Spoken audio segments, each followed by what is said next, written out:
Hello, and welcome to The Mind of a Therapist, a podcast where we interview psychotherapists and helping professionals what they are passionate about in order to provide you with messages of encouragement and hope. The Mind of a Therapist is sponsored by Psychological Counseling Services, PCS, Healing Hearts and Transforming Lives. Please look into our intensive program at pcsintensive.com. I am Dr. Marcus Earle, the Clinical Director of PCS. Each episode will be hosted by me or another PCS therapist. Please enjoy the following discussion.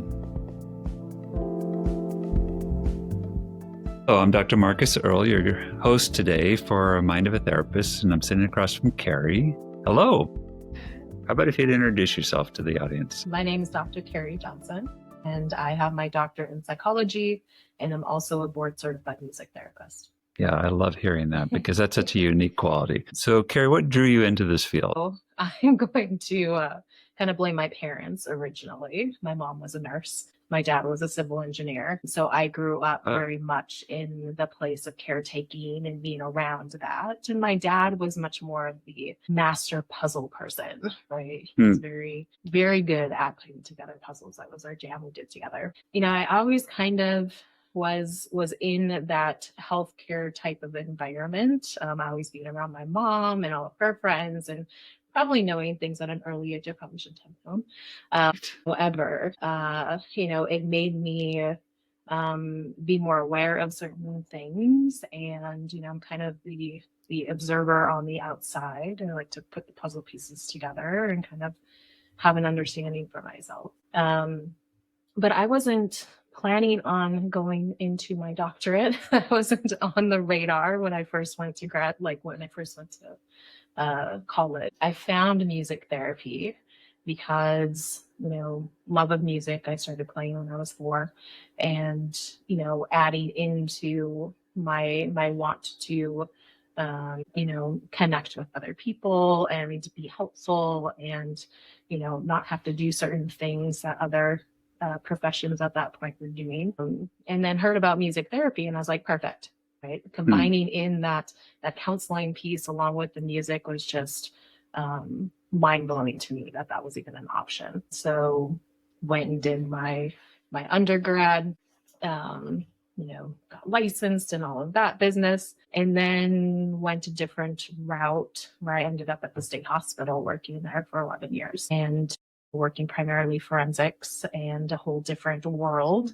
And then suddenly after 11 years, it was like, let's make a switch. So then decided to go and get my doctorate. Yeah. Very blessed and thankful that I did. I think it's definitely the direction that I needed to go. And it was a hard decision to make that choice, but also grateful to have a degree that kind of encompasses all of me, which is pretty cool. It's there's so many things that are kind of dichotomies for me. So music therapy, and I do forensic work. I mean, really artsy, really structured, which is part of the wonderful qualities about you is you have this pretty broad or very broad perspective on things and just way of functioning with people, which is great. I do kind of have a unique journey in that. And I also think that it all works, even in the structure of forensics, being able to bring in more of that creative piece, really allowed for healing and growth within a population that might not see that so much. Yes. So, plus I can be very structured when I need to. Great. I always like to, but okay. No, it's good to have balance with that, or at least the potential to do it when we need to. Absolutely. Yeah, and that reminds me of when I was doing forensic work, if you just kept it very structured, that wasn't as humane as we could be with people. Yeah. And it's such a difficult process to begin with. Right. So I think especially in like a society that, kind of expects that type of structure and humanity and recognizing the fact that, almost anybody could be in that type of a situation, depending upon, mental health stuff that's aware of or on. We never know what things are going to look like in the future. Right. And really allowing that place of not just focusing on behaviors, looking up underneath as to why. Yeah. That's my biggest goal is like, what's the why? Yeah, that's awesome. So what are you enjoying most about the work at this point? Which work? Let's keep it to the therapy work. Therapy work.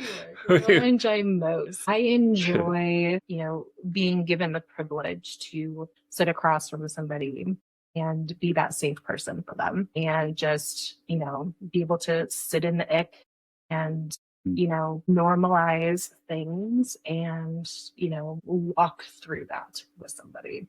So that's one of the biggest reason as to why I stay doing this and just the opportunity to be able to be that person for someone and just have a safe place to fall apart if we need to, or have a safe place to talk about the things that other people can't hold for you. And just, allowing healing. Yeah, that's nice. I think we all have our ick. So yes, we do. We all have it. And be able to sit with somebody and talk that through, super helpful. Well, and also, it's a big deal for other people to talk about that. It's a big deal for people to step into that area and be vulnerable and be able to, not only look at it for themselves, but also put it out there for other people to see as well. Right. And I don't take that lightly. It's a big deal. Yeah. So I'm constantly reminding people that it's a big deal. Yeah. It's a space to be honored. Right. So how would you describe the work you do with people? I think you've given a little flavor for that. Well, I am very person-centered. Mm-hmm. So I'm going to come up alongside whomever's in front of me, and we're going to figure out what's going to work best for somebody. I don't pigeonhole myself into one modality or another. One modality doesn't necessarily work for everybody. I kind of call myself a little bit eclectic, where we might bring in, some internal family systems along with experiential work at the same time, along with some psychoeducation at the same time, along with, hey, let's go regulate our body in a different way. So nothing's off the table. It's just a place of, what do they need? Yeah, what's the need in the moment? Right. Yeah.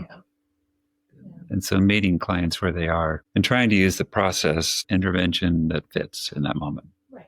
Yeah. That's and fantastic. Sometimes it's just a combination of a lot of things. So while I would like to get into the music therapy at this point in time, that's not the intention of this, process. So we'll do that in the future. Perfect. Yeah. So I'm wondering, what are your goals for you professionally at this point? Marcus, there are so many things. Yes, which I love to hear. Rather than I don't know what my goals are. There are so many things. There are some certifications too with, whether or not do I add this into the mix of what I'm already doing. Right. And looking at things that continuously pop up, not only with local clients, but also within the intensive program that, I'm like, okay, do I want to go that direction and specialize in that piece and part? Because I think there are some things that sometimes we have to pay attention to what's coming up. So I do have quite a few things on my radar, not only when it comes to certifications and like expanding my education and knowledge, but I also really want to get back into like mentoring and supervising and presenting education piece as well. Great. All of that's in my history, and I'm going to shift things a little bit and make sure that I'm tapping into that piece as well. Thinking about other things that I want to do. I've kicked around as to whether or not do I want to go back into assessments, and completing evaluations. I feel like that's a big piece of my brain that I'm not necessarily doing a lot. Even though I do bring that into, regular sessions as well, because I need to, bring in not only what our body and our brain is doing, but also what our history is doing, as well as, hormonally what's doing, I kind of capture that whole picture. Yeah, we're back to puzzles. It's putting the pieces together. It is. And that is so much how your mind works, is pulling that together. I've experienced that with you, which is marvelous. It is. Something I've learned to embrace. Yes. Hasn't always been something to embrace. No, I know those who sometimes push away things out of reactivity, which I've done a lot of. You're not alone. Yeah, no, I'm excited about those things because that keeps you more diverse, which I think is important for you, and keeps the mind working in different ways. That's helpful, really helpful. It's been important for me too, is to not just be single-minded, is to keep a bunch of things up that keeps me growing. Right. I always figured, once I get to that point where, I've learned enough, or I don't think I need to learn anymore, that's when I need to retire. Yeah. Right. And, having been in the field for 20 years, I'm not even close to that. Yes. Me coming here to PCS opened up a whole different door and avenue that was not on my radar. Yeah. So, I'm constantly shifting and adjusting and growing and, navigating things is very much something that I need. Yeah. That's a great lead into the next question. What's been your experience of being here at PCS? So Be careful. So I think my experience here at PCS it's been a lot, in all honesty. I've been here for about 3.5 years. And, I started here with my postdoc. I had no idea what I was getting myself into. And you didn't prepare me that. I did not. I was going to say that. Surprise you. So, having done my postdoc here and being in that kind of weird limbo land of student versus professional piece, and then continuing to stay on and really be able to grow certain things for myself that I was wanting. And I know I've told you this before, but this is the first place that I've been that actually embraces all of me and encourages that. I love it. Going through being a music therapist, I wasn't allowed to use certain pieces of my psychology brain. Same concept being, in school for psychology, I wasn't allowed to use some of that creative piece. It was very segregated, which when your brain encompasses all of it, talk about difficult, to really sit in that place. So I do thank you for actually encouraging being able to bring in all of that at the same time, which has, I think, allowed me to propel into other areas that I wasn't ready for, which also picking up that place and really just embracing all of that was a massive learning curve for me, but also one that I'm very thankful for. With PCS, PCS is my healthy chaos, where we have, right? That's great. Chaos from entire life. We have to have a little sliver of healthy Yes, chaos. we do. So the constant change with, the intensive program and, switching, people coming here from all over the world, from all different walks of life, and, getting to know their stories, and boom, here comes another week, and, we're doing it all over again. That helps to, you can't be stagnant with that. No, you can't. So I thoroughly enjoy that piece and part. And then also being able to kind of slow things down a little bit on the flip side of that.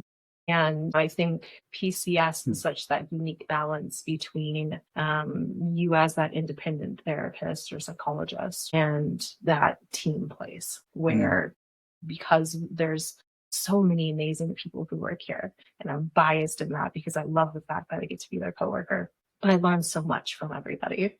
And just being able to throw out thoughts, views, and opinions and ideas, and even being able to kind of banter about things sometimes because we don't always have the same views. And really just embracing all of that is just such a unique quality of PCS that, it's a growing place. It's not a drama infested place. Yes. So I appreciate the constant ability to consult with others and, just, celebrate with others as well, with accomplishments that others are doing and also accomplishments that I'm doing. It's nice to have that type of relationship with others. Oh my, thank you for that. Yeah, that was quite nice to hear. So thank you. That's we can get into the other piece if you want. That's probably longer than we have time for as well. This is, because we do have some drama. We do have some challenges. There, which is part of being on a team. That's accurate. Yeah. That's accurate. Well, thank you, Kari. It's really nice sitting across from you as usual. Okay. Now we'll get on to the rest of our day. Have a great day. All right. Thanks, Kari. Bye. Bye. Please press the subscribe button, as well as rating and providing a review of our podcast. This helps others to connect with what you have been hearing. If you have any questions, please contact us at themindofatherapist@gmail.com. These questions will be kept anonymous. I want to thank Eric Price for the wonderful music you hear in this podcast. Additionally, this podcast was created to provide accurate and authoritative information on the subject matter. Although we are interviewing licensed therapists, they are not your therapist. This podcast is not intended to serve as direct medical advice and should not be used as a substitute for direct professional help. It is given with the understanding that neither the host, publisher, guest, or PCS are rendering legal, medical, or clinical professional information. If you need a professional, we encourage you to find one. Visit Psychology Today to find a licensed clinician near you.